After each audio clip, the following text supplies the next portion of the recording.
안녕하세요. 저는 30대 초반의 남자입니다. 지금부터 들려드릴 이야기는 어떻게 보면 많은 분들에게 손가락질을 받을 수도 있지만 제가 생각하기에는 나라마다의 문화가 다르기에 무조건적인 잘못된 만남은 아니라고 생각합니다. 단도직입적으로 말씀드리면 저는 제 사촌 누나를 이 세상 누구보다도 많이 사랑합니다. 단순히 어린 마음으로 순간의 감정으로 쉽게 빠져든 게 아니라 제 목숨을 바칠 수 있을 만큼 사랑하고 있죠. 참 아이러니합니다. 어떤 나라는 사촌 간의 결혼이 가능한 곳도 있는데 우리나라에서는 이런 만남과 결혼이 결코 일어날 수 없는 일이라고 하니 말이죠. 그렇다고 처음부터 무턱대고 사촌 누나와 사랑에 빠져버린 건 절대로 아니었습니다. 정말 세상에서 일어나는 많은 사연들을 보면서 어떻게 저런 일이 있을까 싶었지만 그런 말도 안 되는 일이 저에게도 결국 일어나고 말았던 거죠. 부디 제 사연을 읽어주시면서 무조건적인 잘못된 만남이라고 지적하기보다는 보다 나은 방법을 알려주시거나 부디 긍정적인 시선으로 바라봐 주셨으면 좋겠습니다. 왜냐하면 굳이 저를 질타하지 않으셔도 저는 충분히 많이 힘들기 때문입니다. 저는 어릴 때부터 외가댁 식구들은 자주 만나지는 않았지만 친가댁에 있는 둘째 고모네와는 유독 가까웠고 사촌들 간의 우애가 깊었습니다. 둘째 고모가 저희 아버지와 어릴 때부터 너무 잘 지내왔기에 그런 환경이 조성되었던 거죠. 아무튼 둘째 고모네는 고모부께서 외국에서 사업을 크게 하셨기에 형편이 아주 좋았습니다. 그래서 여름 휴가나 겨울 휴가 때 항상 저희 집으로 딸들을 데리고 오시곤 했었죠. 그것도 잠깐 와서 며칠 정도를 지내고 가는 수준이 아니었고 한번 내려오면 방학 기간이 끝날 때까지 오랜 시간을 머물고는 했었습니다. 그때는 그런 방문이 좋기도 하면서도 정말 싫기도 했었습니다. 어린 나이에 혼자 놀지 않아서 좋기는 했지만 TV를 보려고 할 때면 박 터지게 싸우고 그랬기 때문이죠. 심지어 저는 외동 아들이어서 혼자였는데 고모네 딸은 3명이었습니다. 첫째 누나는 저보다 2살이 많았고 나머지 동생 둘은 저와 동갑과 2살 아래였었죠.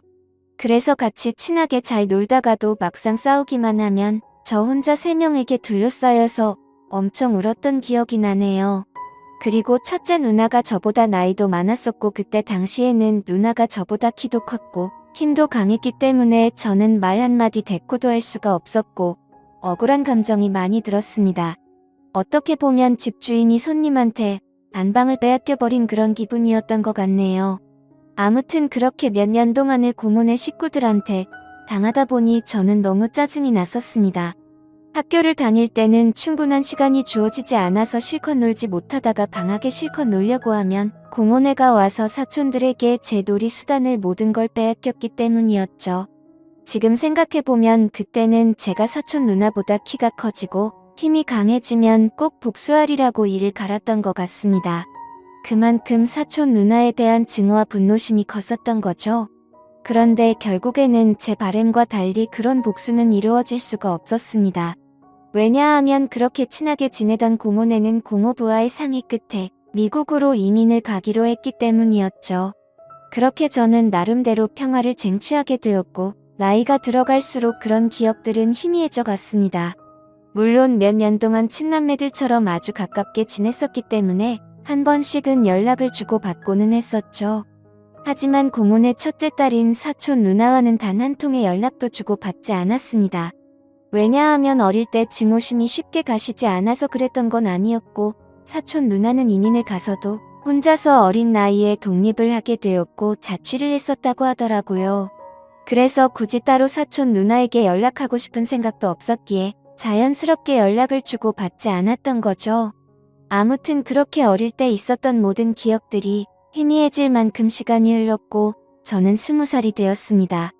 남들과 다르지 않게 평범한 삶을 택하게 되었기에 그저 그런 평범한 4년제 대학교를 들어가게 되었죠. 삶이 미지근했던 저는 1년 동안은 대학 생활을 대충 어슬렁 다녔습니다. 그러고서 빠르지도 느리지도 않게 곧바로 군대를 다녀왔습니다. 군대에서 지내다 보니 제 인생에 대한 회의감이 절실하게 느껴졌고 저는 곧바로 편입을 위해 재수를 하게 되었죠. 다른 사람들은 전역 이후에 대부분 군대에서 보낸 시간을 보상받는다는 명목하에 사람들끼리 어울려서 술을 마시고 흥청망청 놀 시간에 저는 그러지 않았습니다. 저는 정말 1년이란 시간 동안 정신이 나간 사람처럼 공부를 했습니다. 친구들이 제게 독하다고 욕을 하고 저주를 퍼부을 정도였습니다. 솔직히 그런 게 내 인생에 도움을 주는 건 전혀 없었기에 가볍게 무시했었죠. 그래서 엄마의 휴대폰을 잠시 사용해서 연락이 안 될 거라고 통보를 한 뒤에 제 휴대폰은 개통조차 하지를 않았습니다. 그때 당시에 제 하루 일과는 정말 처절했습니다. 잠을 자다가 일어나면 공부로 시작해서 밥 먹는 시간과 화장실을 가는 시간을 제외하고는 오로지 하루 종일 공부만을 하면서 시간을 보냈습니다. 그로 인해서 코피는 하루라도 안 흘리면 이상할 정도였었고, 여름에는 하루 종일 앉아있는 탓에 엉덩이에 땀띠가 너무 심각해져서 병원까지 다닐 정도였었죠. 그렇게 1년 동안 공부를 열심히 한 끝에 수능을 보게 됐습니다. 결과는 생각보다는 잘 나왔지만 결국 정말 아주 아쉽게 제가 바라던 대학교에는 떨어지고 말았습니다. 그래서 두 번째 지망하던 학교를 가느냐 아니면 1년을 더 준비를 하느냐의 기로에 서게 되었죠. 사실 말이 기로에 서게 된 거였지 제 뜻은 확고했었습니다. 공부를 시작할 때 목표는 오로지 한 곳이었기 때문이죠. 하지만 부모님의 눈에는 제 모습이 너무 처참했기에 제게 그 정도면 됐다며 두 번째로 지망한 학교로 가라고 하셨습니다. 저 또한 너무 힘든 1년을 지나왔기에 포기하고 싶은 마음도 굴뚝 같았죠. 하지만 결국 저는 고집을 부렸고 1년을 더 준비하기로 했습니다. 고통의 시간은 또다시 시작되었고 또다시 수능을 앞두고 어머니께서 오시더라고요. 어머니는 본인도 미신은 절대로 안 믿는데 지푸라기라도 잡는 심정으로 계명을 하는 게 어떻냐고 하시더군요. 저를 위해서 매일 같이 기도를 드리러 다니시다가 만난 분에게 제 이야기를 했더니 이름이 뭔가 제 앞길을 자꾸만 가로막는다며 계명을 권하셨다고 하더라고요. 별로 고민할 것도 없었고 그러자고 했습니다. 제 이름에 큰 미련도 없었거니와 조금의 가능성이라도 더 생긴다면 뭐라도 하고 싶었으니깐요. 그리고 도저히 이 지옥 같은 시간을 더 이상은 할 자신이 없었거든요. 그렇게 계명을 하고 나서 저는 또다시 수능을 치르게 되었습니다. 결론을 말씀드리면 꿈은 이루어졌습니다. 제가 그토록 원하던 대학교에 합격을 하게 되었던 거죠.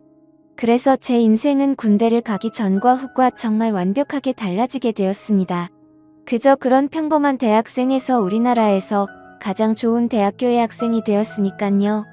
그렇게 힘들게 얻은 자리였기에 저는 연애 한 번도 제대로 못한 채로 대학 생활만을 정말 열심히 했습니다. 시간은 금방 흘러갔고 어느덧 저는 졸업을 하고 다행히 대기업에 당당히 입사를 하게 되었죠. 처음 회사를 입사하고는 모든 게 낯설었고 힘든 시간의 나날들이 이어지더군요. 하지만 이곳 직장도 사람들이 사는 곳이라 그런지 점차 익숙해져 갔고 사내 커플이 있었는데 그 커플을 보고 있으니 저도 모르게 외로운 마음도 들기 시작하더라고요. 제가 학창 시절에 엄청나게 인기가 있는 스타일은 아니었지만 적어도 여자친구가 없는 기간이 1개월도 넘기지 않을 만큼 항상 여자친구가 있었거든요. 대부분은 오랜 시간 동안 만남을 가졌기에 많은 여자들을 만난 건 아니었죠. 아무튼 이제는 열심히 이루고자 하는 바도 일단은 어느 정도 이뤄낸 것 같은 마음이 들기 시작했고 다른 사람들처럼 친구들도 만나고 회식도 하고 평범한 나날을 보내고 있었습니다. 그리고 주말을 앞둔 금요일 저녁 제 인생을 송두리째 바꿔놓은 여자를 만나게 되었습니다.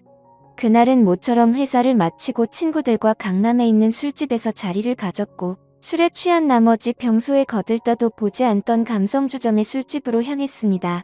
그곳은 나름대로 헌팅을 하기에 자연스러운 분위기의 춤도 추고 술도 마시는 클럽 음악이 나오는 술집이었죠. 저는 시끄러운 곳은 그렇게 좋아하지 않는 성격이어서 별로 재미가 없었습니다. 그런데 참 눈이 즐겁긴 하더라고요. 어린 사람들이 신나게 꾸미고 와서 그런지 하나같이 잘생기고 예쁜 사람들 투성이었죠. 그렇게 한참을 놀다가 제 눈에 띄는 한 사람이 있었는데 그녀를 보자마자 첫눈에 사랑에 빠지는 기분이 들었습니다. 왜 그렇게 생각할 정도였냐면 저는 평생 여자에게 번호를 물어본 적이 없었는데 그 여자를 놓치고 싶지 않은 마음에 정신이 나갔던 건지 저도 모르게 그녀에게 다가가서 대뜸 번호를 물어봤던 거죠. 그녀는 시끄러운 소리에 네 라고 되물었고 저는 다시 한번 번호 좀 알려주실 수 없냐고 물어봤습니다.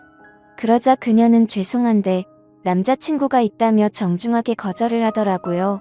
그때 돌아섰으면 됐을걸. 자존심 구겨지게 친구로라도 지내고 싶다며 재차 물어봤습니다. 그녀는 다시 한번 죄송하다고 하고는 그 자리를 떠나더군요. 생애 처음으로 번호를 따본 거였는데 거절을 당해서 너무 창피해 죽겠더라고요. 쥐구멍이라도 숨고 싶은 심정이 이런 건가 싶었습니다. 그런데 그런 창피한 감정보다도 그녀의 연락처를 받지 못한 게 더 상심이 컸습니다. 또다시 다가가서 말을 걸면 이상한 사람으로 볼까 봐서 차마 다가가진 못했죠. 그렇게 조용히 술을 마시면서 그날 그곳에서 오로지 그녀만 쳐다보다가 집으로 돌아갔습니다. 집에 와서도 용기를 다시 내볼 걸 그랬나 생각도 들었고 정말 아쉬운 마음에 밤새도록 잠을 설쳤었던 기억이 나네요. 사실 스쳐가는 인연이라고 생각하면 며칠 정도 지나면 금방 잊혀져야 정상인데 그로부터 3달 정도가 지났을 무렵에도 문득 그때 그날의 그녀가 생각나서 환장을 노르시더라고요.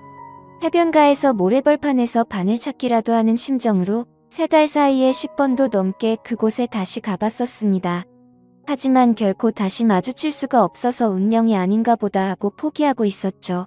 그렇게 아무 생각 없이 탕비실에서 커피를 타고 있다가 옆을 봤는데 드라마에서 보는 장면처럼 저는 너무나도 깜짝 놀라서 커피를 떨어뜨리고 말았습니다. 왜냐하면 그토록 찾아 헤매던 바로 그녀가 제 눈앞에 있었으니깐요. 그녀는 저를 보면서 이 사람이 왜 이러지 싶은 표정으로 저를 쳐다보고 있었고 저는 혹시라도 커피가 튀었을까봐 죄송하다고 고개를 숙여 사과를 했습니다. 그러자 그녀는 생긋 웃으며 저는 괜찮다며 본의 아니게 놀라게 해드려서 죄송하다고 하더라고요. 그렇게 어색한 인사를 뒤로하고 그녀의 명찰을 보니 저희 회사 명찰을 달고 있었습니다. 이게 웬걸 정말 하늘에서 내려준 운명이 이런 거구나 싶어서 너무 기뻤습니다. 기쁜 마음을 최대한 가라앉히며 조심스럽게 그녀에게 물어봤죠. 혹시 이번에 신입 공채로 들어오신 거냐고 물어보자 그녀는 고개를 끄덕이면서 잘 부탁드린다고 대답을 하더군요. 다행스럽게도 몇 달 전 제가 번호를 물어본 사람인 건 전혀 모르는 눈치더라고요. 저는 그 순간 이 모든 상황이 너무 꿈만 같았고 제가 그녀로 인해 고민하는 걸 상담해주던 친구에게 곧바로 전화를 걸어서 자초지종을 설명해줬습니다. 친구의 반응도 어떻게 그런 일이 있을 수가 있냐며 말도 안 된다고 말하면서 놀라더라고요. 아무튼 그날 이후로는 회사에 출근하는 발걸음이 그렇게 행복할 수가 없었습니다. 그리고 그와 동시에 슬픈 마음도 쉽게 가시지가 않았죠. 왜냐하면 그녀의 손에는 커플링으로 보이는 반지가 끼어져 있었고 그동안 멍청하게 잊고 지냈던 생각이 들었습니다. 그녀는 제게 남자친구가 있었다고 한 사실이었죠. 사실 기억을 못하지는 않았지만 연락처를 달라고 하면 대충 거절하고 남자친구가 있다고 거짓으로 대답하는 그런 거라고 믿고 싶었던 것 같습니다. 그렇게 또다시 저는 그때 감성주점에서 멀리서 쳐다만 보고 있던 제 자신을 또 보고 있는 기분이었죠. 그때 그런 생각이 들었습니다. 골키퍼가 있다고 골이 안 들어가나? 결혼을 한 것도 아니고 법적으로 문제가 되는 것도 아닌데 최선을 다해보자 싶더라고요. 저에게는 끈기와 노력이라는 제 자부심이 있었기에 그때부터 또다시 저는 불타올랐습니다. 하지만 도가 지나친 관심과 행동은 최대한 지양하였고 업무를 핑계 삼아서 가끔씩 찾아가서 업무에 대해 물어보면서 은근슬쩍 제 존재를 각인시켰습니다. 그렇게 시간은 천천히 흘러갔고 그러던 중 부서 간의 회식 자리가 잡혔습니다. 그토록 기다리던 시간이었는데 드디어 기회가 왔구나 싶어서 기분이 좋았죠. 며칠 뒤 회식이 있는 날 저는 정신을 바짝 차리고 술을 마셨고 그녀와의 사이를 더욱 가깝게 하기 위해서 최선을 다해 빈틈을 노리고 있었죠. 그러던 중 너무 긴장하면서 술을 마셔서 그런 건지 배가 아파서 화장실을 갔습니다. 보리를 보고 있는데 바깥에서 남자 소리가 들리더군요. 너 옆 테이블에 있던 신입사원 얼굴 봤냐고 묻더니 우리 회사에 저런 미녀가 언제 들어왔냐면서 내가 고백해볼까? 이런 식으로 웃으면서 그녀에 대한 이야기를 하고 있더라고요. 그 말을 듣는 순간 기분이 너무 불쾌했지만 뭐라고 말할 수는 없었습니다. 제가 남자친구도 아닐 뿐더러 사실 제가 첫눈에 반할 정도였으니 다른 남자들이 볼 때도 당연히 호감이 갈 수밖에 없겠구나라는 생각이 번쩍 들었던 거죠. 그래서 저는 이러다가는 별의별 사람들이 다 고백하겠다고 생각하고 조금 더 적극적으로 그녀에게 다가가야겠다라고 생각을 고쳐먹었습니다.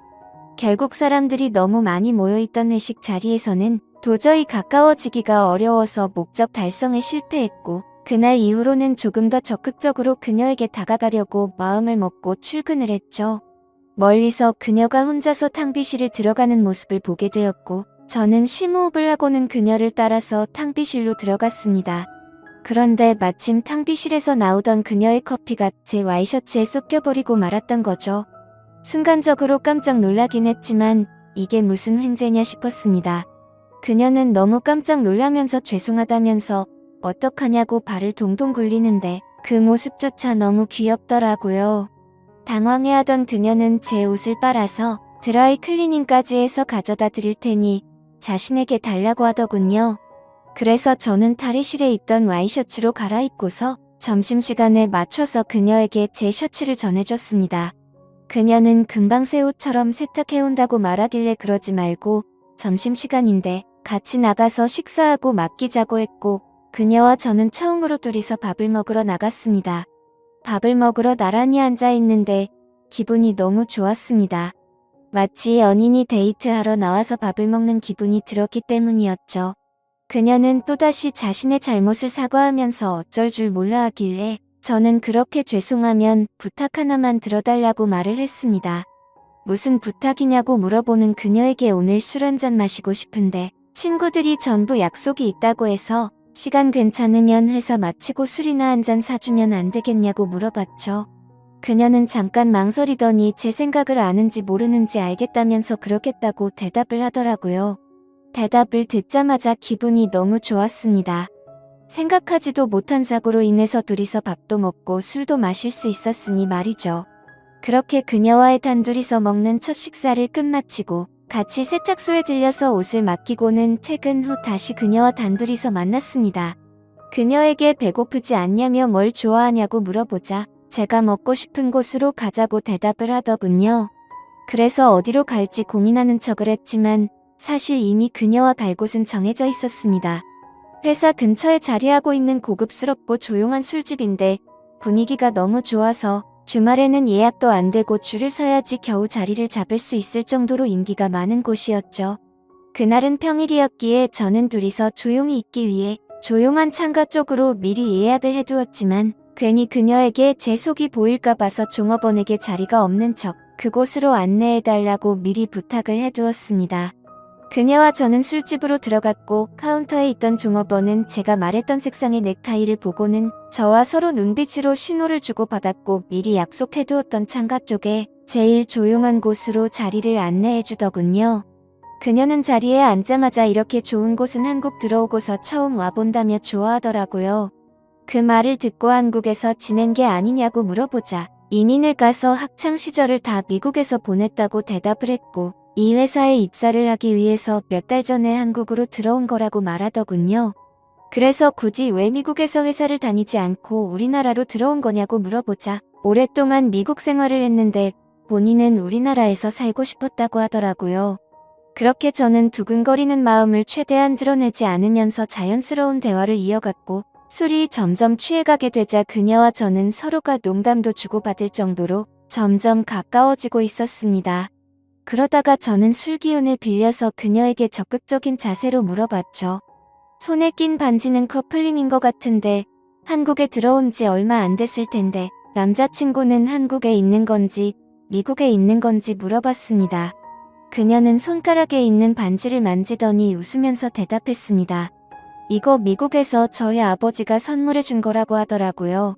그러면서 한국 와서 남자들이 너무 많이 말을 걸어서 귀찮은 마음에 이 손가락에 끼고 있었던 거라고 대답하더군요. 그 순간 천국에 있으면 이런 기분인 건가 싶으면서 구름에 앉은 것처럼 기분이 좋았습니다. 그동안 가장 마음에 걸렸던 게 그녀의 남자친구였는데 사실은 남자친구가 없다라고 하는 순간 모든 걱정이 눈 녹듯이 사라지게 된 거죠. 저는 그녀에게 조금 더 다가가고 싶은 마음은 굴뚝 같았지만 아무래도 수많은 남자들이 이런 모습을 보였을 테니 저는 그러지 않으려고 조심했습니다. 그런 모습이 그녀의 호기심을 자극시켰던 건지 약간은 무뚝뚝하게 행동하는 저에게 그녀는 관심을 갖기 시작했는지 제게도 질문을 하더라고요. 선배님은 여자친구 혹시 있으세요? 라고 물어봐서 저는 없다고 대답을 했죠. 그러자 그녀는 그러시구나 대답을 하는데 약간은 입꼬리가 올라가는 모습을 보았습니다. 뭔가 순간적으로 그녀도 내게 관심이 있을 수도 있겠구나 싶더라고요. 그때부터 들뜬 기분으로 소주 대신 위스키도 괜찮냐고 그녀에게 물어봤고 곧바로 위스키를 마시기 시작했습니다. 제 인생에서 제 돈 주고 마시는 가장 비싼 위스키여서 그런지 술이 정말 술술 넘어오는데 취기도 엄청 빨리 올라오더라고요. 그래서 저도 모르게 그동안 있었던 모든 일들에 대해서 그녀에게 모두 밝히고 말았습니다. 몇 달 전 우연히 만나서 첫눈에 반하게 되었다는 사실부터 시작해서 너무 성급하게 말을 걸었던 게 후회돼서 몇 달 동안 그곳에 찾아간 것도 이야기했고 회사에서 처음 만난 순간부터 너무 꿈만 같아서 오늘 이렇게 술을 마시러 오는 순간까지 이 모든 것들이 기적인 것만 같고 행복하다고 제 진심을 담아서 고백했습니다. 혹시라도 무슨 스토커처럼 생각하지는 않을까 걱정을 하고 있었는데 그녀는 제 진심을 알아준 건지 조용히 제 눈을 바라보면서 손을 꼭 잡아주더라고요. 그렇게 그녀와 저는 서로의 마음을 확인한 뒤로 연애를 시작하게 되었습니다. 회사에서는 평범한 직장 동료처럼 남들은 모르게 사내 연애를 했고 퇴근을 하면 세상 어느 커플도 부럽지 않은 행복한 커플로 지내고 있었죠. 그녀와 저는 만남을 이어간 지 6개월이라는 시간이 눈 깜짝할 사이에 훌쩍 지나가 버렸는데 날이 갈수록 저희 둘의 사랑은 점점 커져갔고 더 늦기 전에 가정을 이루자고 이야기가 오고 가고 있었을 때였습니다. 행복한 순간이 한순간 불행한 순간으로 탈바꿈되는 사건이 일어나게 되었죠. 어느 날 주말 아침 일찍부터 부모님께서 분주하시더니 제게 장을 보러 가자고 하더라고요. 저는 별다른 생각 없이 부모님을 모시고 장을 보았고 오늘 무슨 일 있냐며 도대체 왜 이렇게 음식을 많이 하냐고 여쭤보았죠. 아버지는 미국에 갔던 고모네 식구들이 다 같이 한국에 들어와서 오늘 저녁에 집으로 온다고 말하셨죠. 저는 순간 어릴 때 기억이 스치듯 생각이 났고 갑자기 다들 어떻게 지내는지 궁금하더라고요. 다들 잘 지내고 있냐고 여쭤봤더니 고모부 사업이 힘들어지셔서 그렇게 잘 지내진 못한 것 같다고 하시더군요. 그래서 몇 년 동안 서로 연락도 주고 받지 않다가 며칠 전에 한국에 들어온다고 고모가 연락이 온 거라고 하셨죠. 아무튼 그렇게 장을 보고 나서 그동안 얼마나 바뀌었을지 궁금한 마음에 설레는 마음으로 기다리고 있었습니다.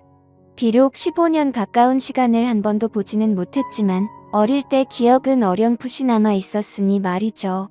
그렇게 한참을 기다리다 보니 벨이 울려 퍼졌고 고모부와 고모 그리고 3명의 딸이 들어왔습니다. 그런데 그 순간 저는 망치로 얻어맞은 것처럼 온몸이 굳어버리고 말았습니다. 그리고 마주하고 있던 한 명의 여자도 눈이 동그랗게 떠져서는 저를 바라보고 있었죠. 그 여자는 바로 제 여자친구이자 고모네의 첫째 딸인 제 사촌 누나였습니다. 순간적으로 둘 다 너무 놀랐지만 그 상황에서 아무 말도 할 수가 없겠더라고요. 식사를 하면서 이야기를 들어봤더니 고모부의 회사가 부도가 나게 되면서 미국에 있는 사업을 정리하고 지금 들어온 거였고 3명의 딸들은 1년 전에 먼저 한국에 왔다고 말씀하셨죠. 그리고 저와 사촌 누나가 같은 회사를 다니는 걸 알고는 둘이 마주친 적 없냐면서 놀라시는데 차마 할 말이 없었습니다. 마주치는 건 고사하고 우리가 연애를 한다는 걸 밝히면 누구 하나 뒷목 잡고 쓰러질 상황이었으니 말이죠. 그렇게 악몽 같은 시간이 지나가고 여자친구와 저는 주말 내내 서로에게 연락을 하지 못했습니다. 그리고 월요일에 출근을 했더니 여자친구는 병가를 내고 회사에도 나오지 않았더군요. 그래서 이대로 피해서는 도저히 안 되겠다 싶었고 저는 조퇴를 하고 여자친구가 혼자서 지내고 있는 집으로 찾아갔습니다. 비밀번호를 바꾼 게 아닐까 생각하면서 눌러봤더니 바꾸지는 않았더군요. 신발장을 보니 다른 사람은 역시나 없는 것 같았습니다. 고모부와 고모는 주말 동안 여자친구 집에 있다가 월요일 아침 일찍 두 딸이 지내고 있는 부산으로 내려간다고 했기에 여기에 안 계실 거란 걸 알고 있었죠. 천천히 문을 열고 들어서는데 암막 커튼으로 인해서 집안이 온통 깜깜했습니다. 저는 그 어둠에 대고 조용히 괜찮냐고 말을 꺼냈더니 그 순간 여자친구는 펑펑 울기 시작했습니다. 그런 모습을 보니까 저도 눈물이 나기 시작했고 서로가 끌어안고 한참을 울었습니다. 진지하게 서로가 앞으로 어떻게 할지에 대해서 말도 나누었습니다. 우리가 이렇게 만나는 게 맞는 걸까 아닐까? 서로가 각자 한참을 생각해 보았지만 도저히 답이 나오지 않더군요. 저도 그렇고 여자친구도 지금 벌어진 이 상황이 너무 황당하고 하늘이 원망스러웠습니다. 사촌 간의 만남이 지구상에 있는 모든 사람에게 절대 안 된다란 정답이 정해져 있다면 군말 없이 따랐을 텐데, 이런 경우에는 나라마다 다른데 이걸 어떻게 해야 하는 건지 너무 혼란스럽습니다. 결국 저와 여자친구도 도저히 해답을 찾을 수가 없었고 서로가 시간을 갖고 생각해보자고 한 지가 2주가 지났는데 차마 답이 나오지가 않네요. 지금은 서로 회사에서 마주쳐도 아무 말도 못하고 있는 상황이고요. 가슴이 터져버릴 만큼 답답한데 어떻게 하는 게 맞는 걸까요? 솔직히 저는 그녀를 너무 많이 사랑하고 제 목숨도 바칠 수 있기 때문에 부모님께는 너무 죄송스럽지만 여자친구와 저와의 사이를 모두에게 비밀로 하고 아무도 모르는 다른 나라로 이민을 가서 행복하게 살고 싶습니다. 만약 여러분들에게 벌어진 상황이라면 어떻게 하실 것 같으신가요? 많은 분들의 의견을 들어보고 싶습니다. 감사합니다.